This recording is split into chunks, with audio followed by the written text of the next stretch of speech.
Hello everybody. In this tutorial I am going to build a maze inside of Unreal Engine 4. I was trying to think of a clever way to do this without using BSP brushes, but instead trying to get static meshes. And I thought maybe our good friend Adobe Illustrator might be a good starting point for us to actually build out an entire maze.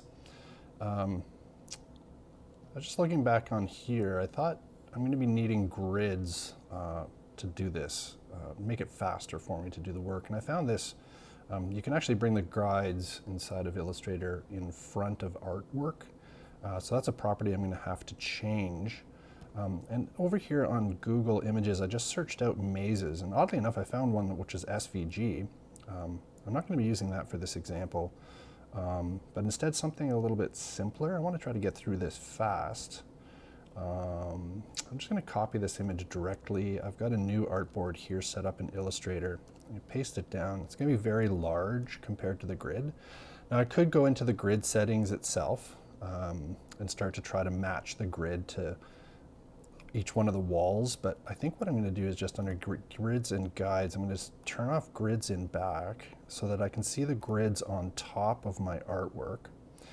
And I'm going to shrink it down, just to be lazy. I'm holding the shift key so as not to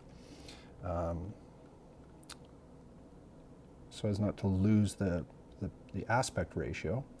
I currently have snapping turned on, so I'm going to turn snap to grid off so that I can do some refined moves here. And what I'm trying to do is get this to line up perfectly with the grid. And this might take a bit of time to get this set up just right, so I might zip through this in the video.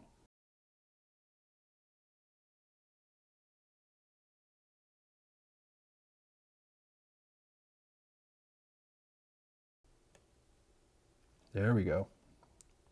That's pretty much what I need. And it doesn't have to be perfect. Just a little tip. Not only did we bring the guides forward, but if I double click on layer 1, I can turn on and off this setting here to set it to be a template. When I do set it as a template layer, it will automatically set that to lock and dim the image down to 50% so that I can do some tracing in the background. And now with my pen tool, I can start to trace this, and I'm just going to use snap to grid to help this process go along faster. Now I need to make sure I've got a stroke width. I'm just going to set it to 1 for now. We can play around with that later. And I need a fresh layer to work on for my maze. Okay. This might take a bit of time, so I might speed it up when I'm doing the video. But yeah, we'll see how quick it is now that I've got everything set to snap to grid. I can just click, click, click, click, and these are going to become my maze walls. You press return with the pen tool just to terminate a line. And it's so great to be able to just snap to the grid like this. Now eventually what I'm going to end up doing with all of these different lines, because they're overlapping, I'm going to convert them from being paths to being fills. Very powerful tool to know how to use in Illustrator. And then I'm going to pathfind them all together.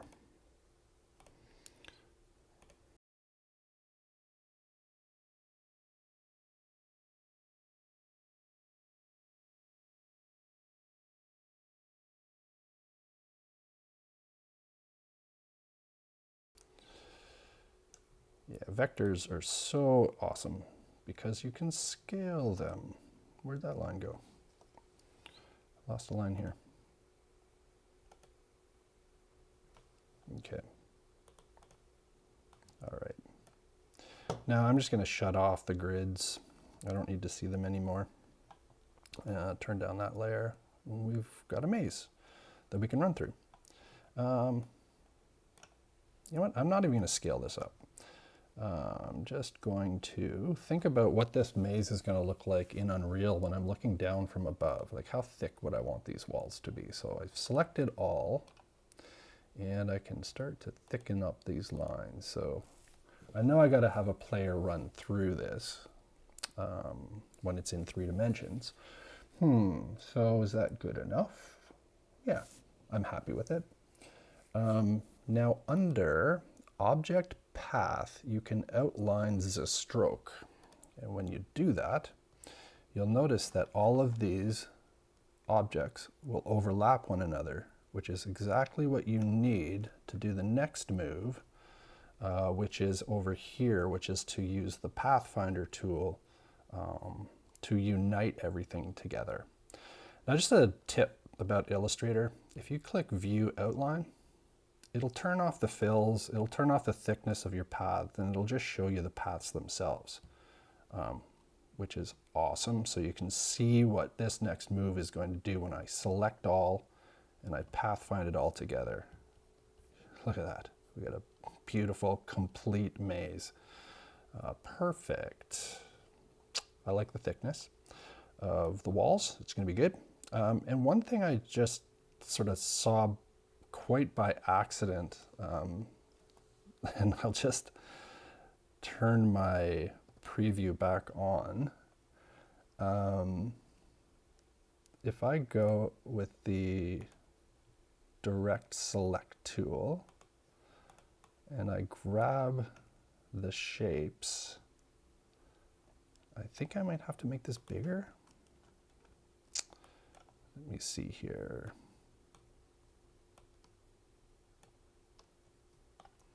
Direct select tool.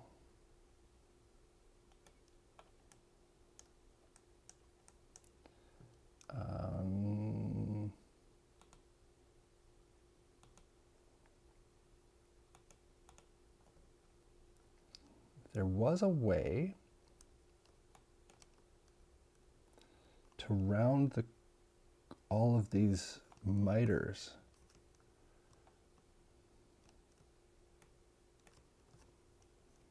What was it? Where did they go? Why aren't they popping up now? And what's that little stray doing there? Gotta watch for strays. Select all.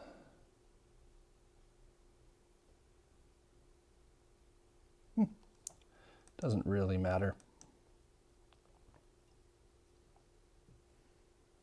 Well, that's going to bother me. This is where Google is your best friend. Round corners, Illustrator. In layer panels, choose effect style round corners.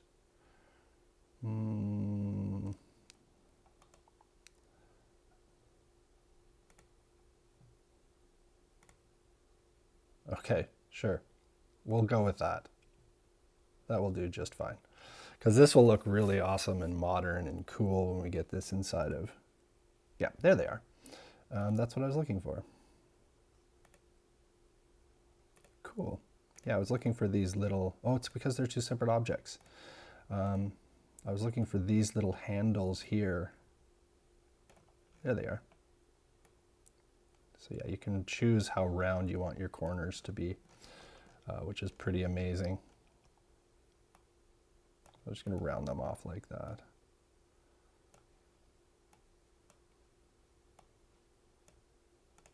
Make them perfectly round. One contiguous object, and we got 2 of them. So we're going to see how this performs when I take these 2 objects and under File. Now I need to get this out of the tool. What I'm going to do is save as. I've got a folder in here called Maze. Start working in that folder. And I'm going to make this an Illustrator EPS file. I call this Maze. Now, sometimes I got to go back and forth between the different tools just to make sure I've got the right settings and the right formats. But I believe EPS is going to import beautifully into Maya when it launches. I did catch word that Maya 2022 is out, One thing that they have improved is the loading time of the software.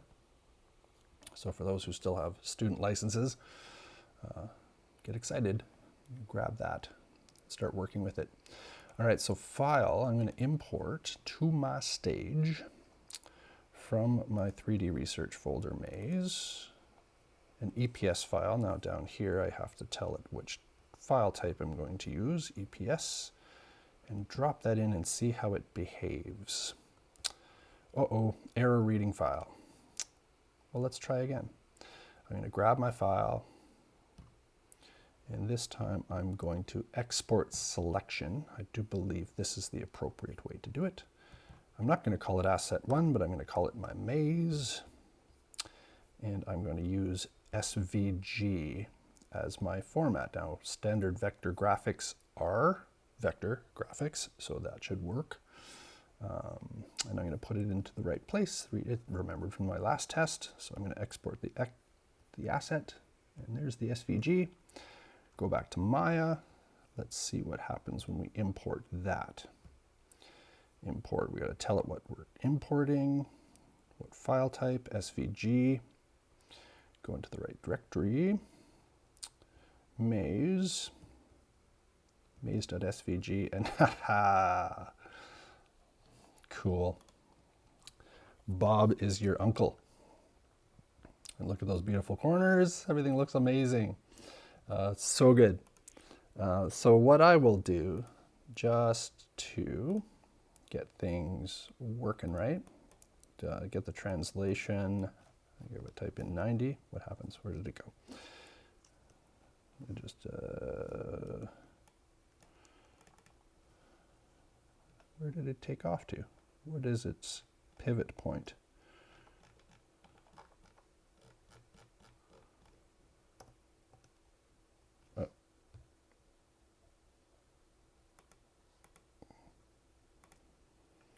Where is your pivot point? You're there. So let's just, yeah, rotate on to 90. Let's just do that. And that should, oh, let's put it underneath. So let's go with negative 270. That's the same. Ha ha ha. Math. 90. Neg 90. We can do it. There we go. Negative 90. That puts it onto the ground. Now, I know from experience that this grid is really tiny in comparison to Unreal. So one thing I've done is exported the 3D mannequin out of Unreal. So if you start a third-person project and you just highlight the mannequin, you can export it and then you can use it inside of Maya. And I've got that just on the root of my 3D research directory. I just keep it there as a guide for me to know about scale. So that's an FBX file, and it's called the SK mannequin. So I'm going to import that one. It's quite large. And that's going to be big, big, big compared to my maze. A little bit of a warning neg there, but I can get into my maze now, and I can scale it up real, real big so that it is bigger than my mannequin, because I know exactly that the size that he's going to be in my world. And I may as well just think about what is it going to look like when he gets going inside that maze. I'm going to take a look from above just to make sure that he's going to be able to fit through all this stuff.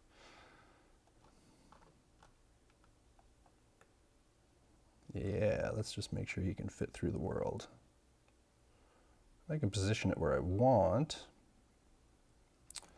Maybe I'll just scale it up a little bit bigger. I'll mess around with scale later on in Unreal as well. Let's see what it looks like in perspective. Cool. Now this object does have a lot of nodes along the top here, including one. Oh, look at all those group IDs. There's one in here for its extrusion, and I believe that lives underneath the SVG. Extrude there. So this is the depth. So I can go into the extrude distance, and I can make the walls taller. Cool. So that makes me happy. Nice, tall.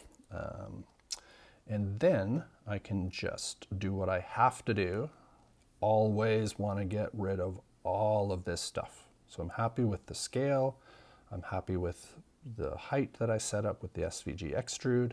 Now I want to press these two buttons always. So I need to get rid of the history.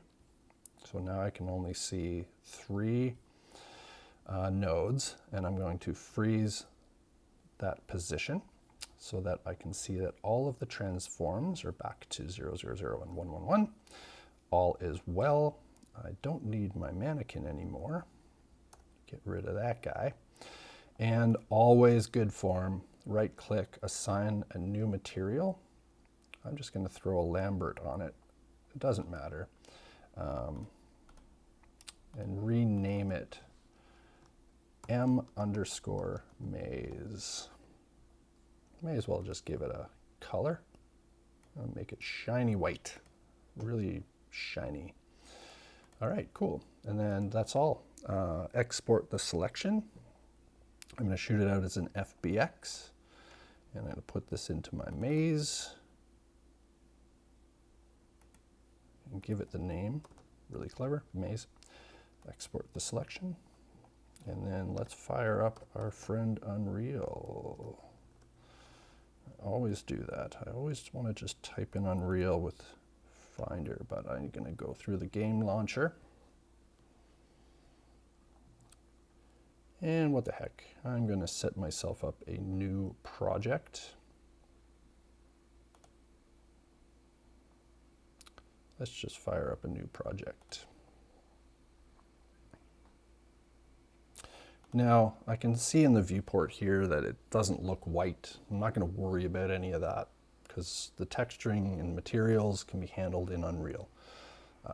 All I really wanted to do is get that extrusion, get that name right there, that name onto that material so that it's not just left Lambert or some default. I'm going to set up a new game. Here go my fans take off. And I'm going to set this up as a third person. No sample content, don't need any starter content, and I'm just going to call this Maze. I don't need Maya no more. I'm going to save that scene as and put this into the right place. 3D Research Maze. I don't want to lose it just in case I want it again. Save myself some RAM. Quit my Maya. Don't need to know about the new plugins. All right. Let's get rid of all that stuff. I'm going to set up a new file. And I'm going to make that...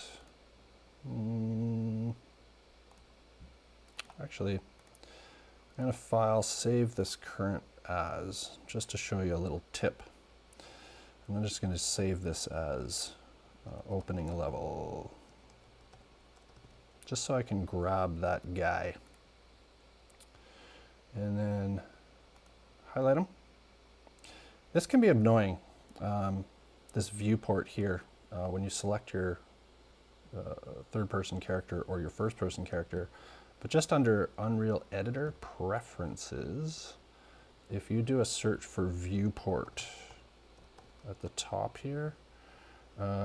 It's in here somewhere. Level editor. Maybe you want to get that down.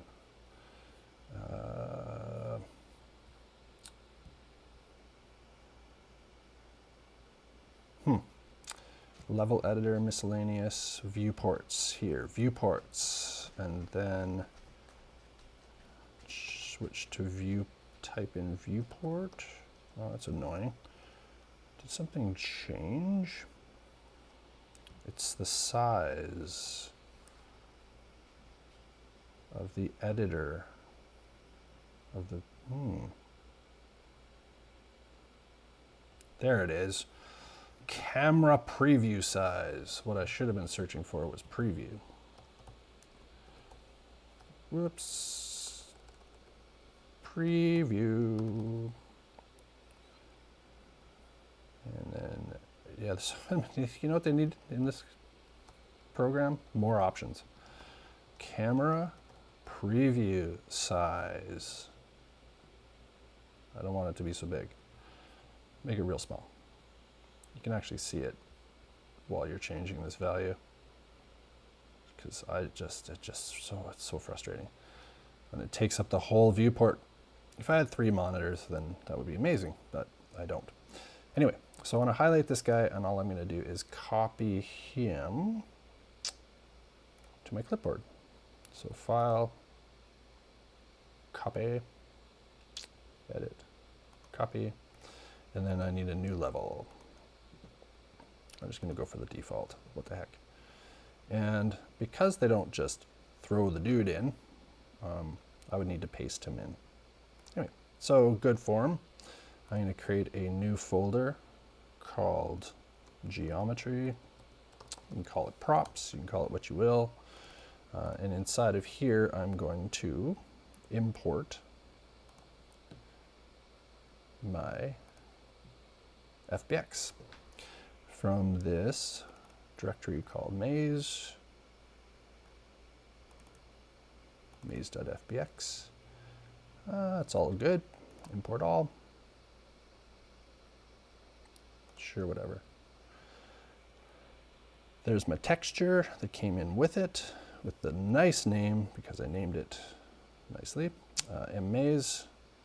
And let's just throw this into the world and see what happens. It's awesome. That's so cool. We have a maze, my friends. That's so fun. Maybe what I'll do, just so that I can see what's going on here. I'm just going to make this ground plane real big. I can mess with that later. Of course, I could set up a terrain or something like that if I wanted to.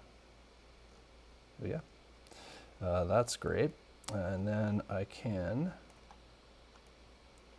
head on over here. I'm just going to right click right there, and I'm going to paste. Edit, paste.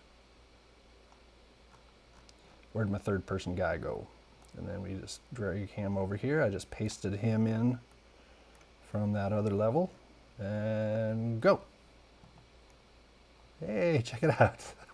It's so much fun. We've now got a maze, but can I see over it? Oh, I can't see over it. But I can't get inside of it. How is that to be solved? I'm going to press escape and click on the geometry, double click on it here so that you open it up in the geometry editor. And then you'll notice on the right hand side over here, we have an option for its collision complexity. Use complex collision as simple. So if we look up here, we can actually preview what our collision box looks like. Its simple collision right now is just one box all the way around this geometry. It just does that by default. Or I can say I would like to see the complex collision. Let's turn off simple, and we can start to see some geometry being outlined here in that sort of cyan blue. Now, it's not always good form to use the complex.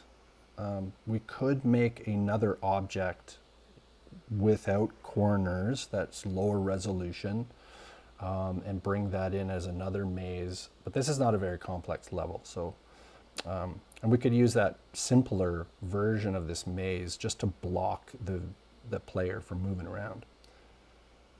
So I set my complex geometry, sorry, my collision complexity to use complex collision as simple.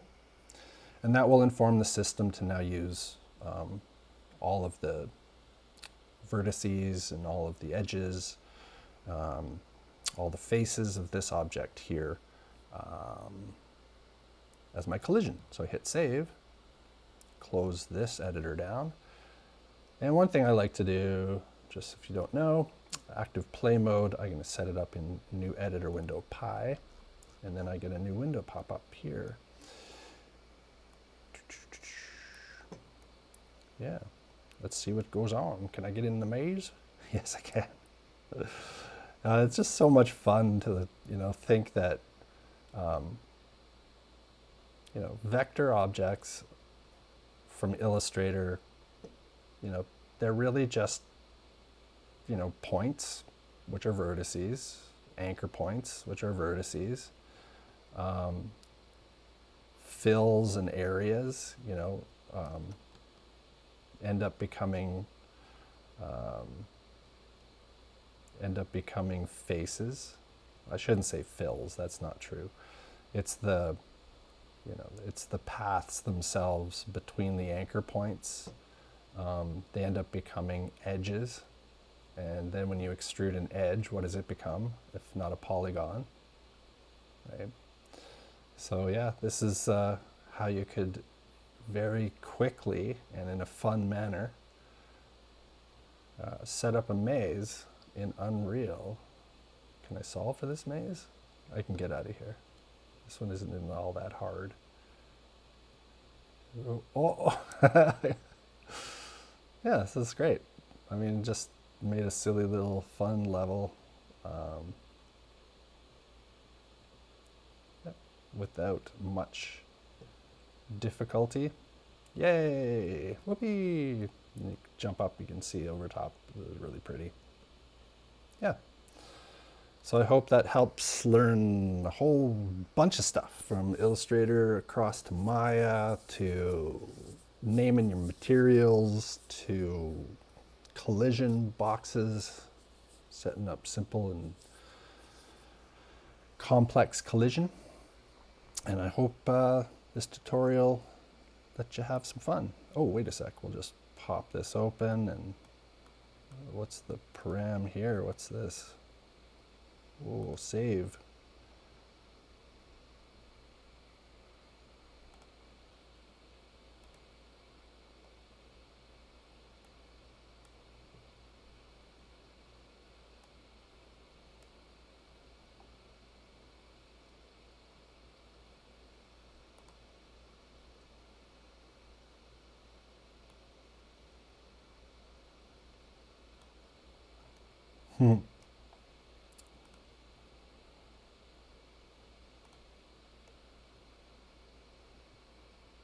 It's just so awesome.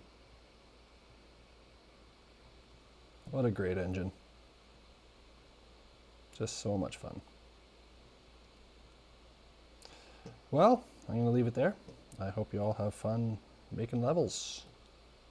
Happy Unreal editing.